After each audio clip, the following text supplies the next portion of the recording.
Baik, kembali lagi di channel Quick Story. Apa kabar teman-teman semuanya? Yang jelas dalam keadaan sehat ya. Mari kita simak informasi sebagai berikut. Dua kabar dari DPR ini mungkin bikin honorer tenang, hilang was-was.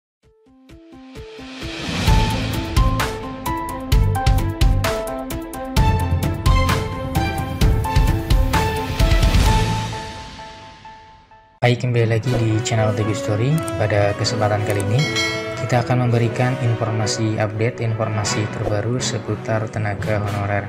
Informasi ini kami kutip dari laman website cpns.com.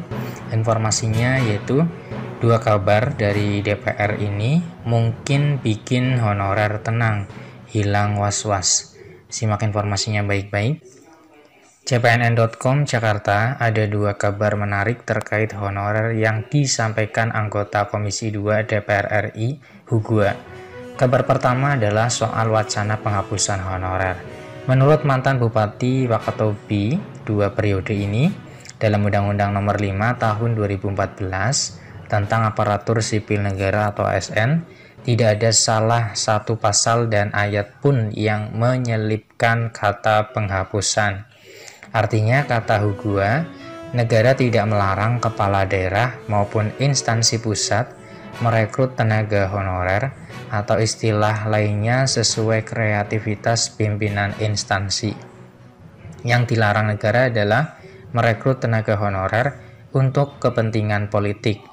Contohnya karena bertujuan menang di pemilu, maka menjanjikan para pendukungnya untuk dijadikan honorer. Jadi dari sisi undang-undang enggak ada kata penghapusan honorer itu, kata Hugua kepada cpns.com Kamis 9 Februari 2023. Kalau sekarang heboh dengan penghapusan honorer pada 28 November 2023, lanjutnya itu karena ada pasal di Peraturan Pemerintah Nomor 49 Tahun 2018 tentang Manajemen Pegawai Pemerintah dengan Perjanjian Kerja atau P3K. Namun dalam pasal itu juga tidak secara terang benderang menyebutkan kata penghapusan.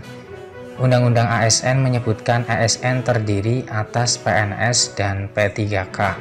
Kemudian Peraturan Pemerintah Manajemen P3K menyebutkan batasan waktu implementasi Undang-Undang ASN itu adalah 28 November 2023.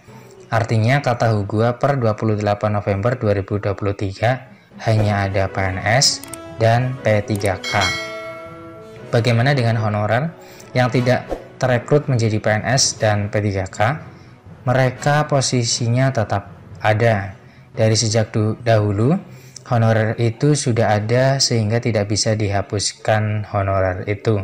Cetusnya, kalaupun ada pengaturan dari pemerintah, menurut Hugua, setiap kepala daerah maupun pimpinan instansi tidak bisa dilarang untuk merekrut tenaga honorer yang benar-benar dibutuhkan. Contohnya puskesmas, pembantu di perdesaan yang membutuhkan tenaga bidan.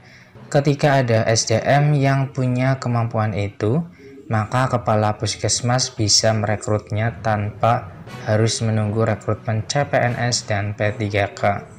Mengenai sikap sejumlah kepala daerah yang mulai memberhentikan honorer dengan alasan peraturan pemerintah manajemen P3K, menurut Hugua terlalu berlebihan, sebab sampai saat ini belum ada instruksi penghapusan honorer. Saya yakin pemerintah tidak akan melanggar amanat Undang-Undang ASN. Honorer itu akan tetap ada, apakah dengan nama atau istilah lainnya, tegasnya. Kabar kedua adalah revisi Undang-Undang ASN. Walaupun tidak mau memberikan komentar banyak, Hugua menyampaikan pembahasannya akan ditentukan dalam rapat penetapan program legislasi nasional atau Prolegnas. Namun sampai hari ini belum ada rapat penetapan Prolegnas. Saya juga menunggu-nunggu rapat Prolegnas ini, capnya.